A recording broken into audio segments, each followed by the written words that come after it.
Every wannabe superhero gets an origin story. Batman had his cave. Spider-Man had the spider. Iron Man, he had money and ego. Me? Well, I had a tray, a cheap shirt, a waiter's apron, and a big dream. Welcome to The Uneducated Economist. Here's how it all started.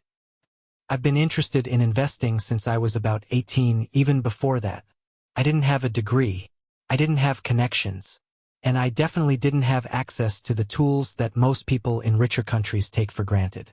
But even without a brokerage account, I was reading, learning, thinking about long-term wealth. One idea stood out: buying an apartment and renting it out. So I started saving. At the time, I was working at a restaurant. Long shifts, sore legs, not much sleep, but I was young and energetic and I didn't care. I was stacking tips like they were investments. Eventually, I saved enough for a down payment.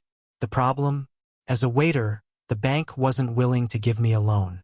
But my parents said they'd take the loan for me, and I'd have to cover the monthly installments. Honestly, felt like we had a plan.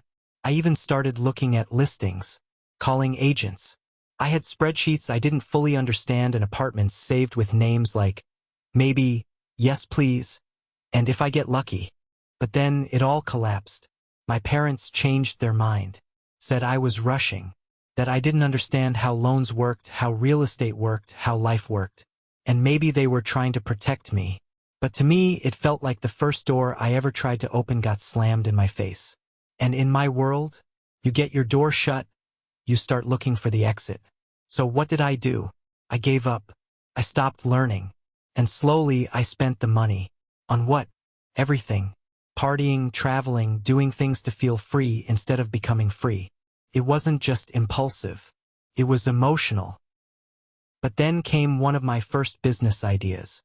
A friend and I started our own food delivery service. Not Uber Eats. Not Glovo. We were just two guys with a brand new scooter, a storage box we built ourselves, and a plan. We'd go to local restaurants and tell them, hey, instead of waiting 20 minutes for a taxi, call us. We'll deliver it faster. And believe it or not, it worked. We had deals with restaurants. We had repeat customers. We even had a routine. But then winter came. The moped wasn't built for snow, and neither were we. The whole operation went on ice. We told ourselves we'd pick it back up in the spring. But spring never came for that business. Life got in the way, or maybe we did. Not long after, I moved to another city. I had about 50 euros in my pocket, give or take. Just enough to eat for a couple of days, or skip meals and get through the week. So I did what I knew. Found work as a waiter again. This time 12 to 14-hour shifts. Not because I loved it, but because that was the only offer I had. And I wasn't about to call home and say I'd failed. Still, being there felt different. I had friends around. And one of those friends, he and I started a health and fitness website. We wrote articles, posted consistently.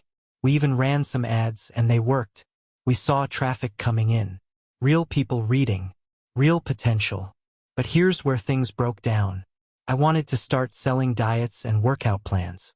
He wanted to stick to articles and grow slower. We disagreed. The site started costing us money we didn't have. And even though I found a workaround for our blocked ad account, we let it go. No fight. No drama. Just one of those quiet failures that you don't talk about, but never really forget.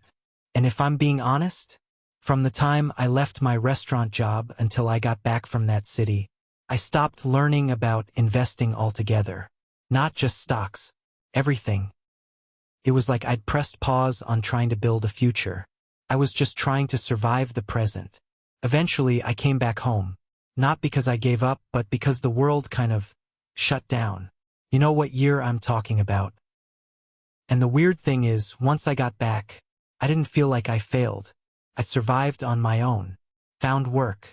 Started projects. Made mistakes. And yeah, spent money I should have invested. But I'd grown up more in those couple of years than I had in any classroom.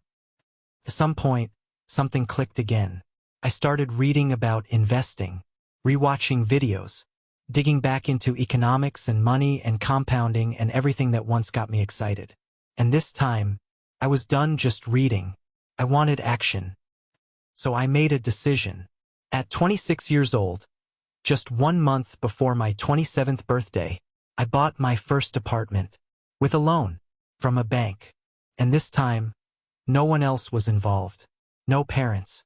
No borrowed names. No last minute, you're not ready. It was me, the paperwork, the numbers, and the leap.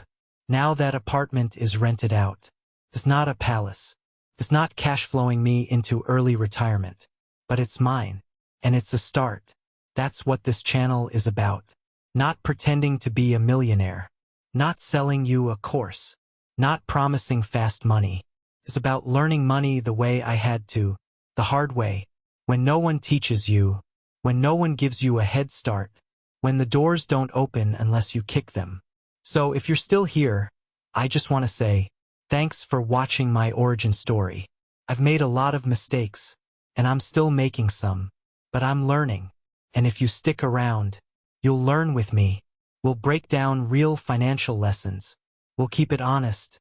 And yeah, we'll keep it a little fun too, because I might be the uneducated economist, but I'm doing everything I can to change that. And if I can make this stuff make sense, so can you.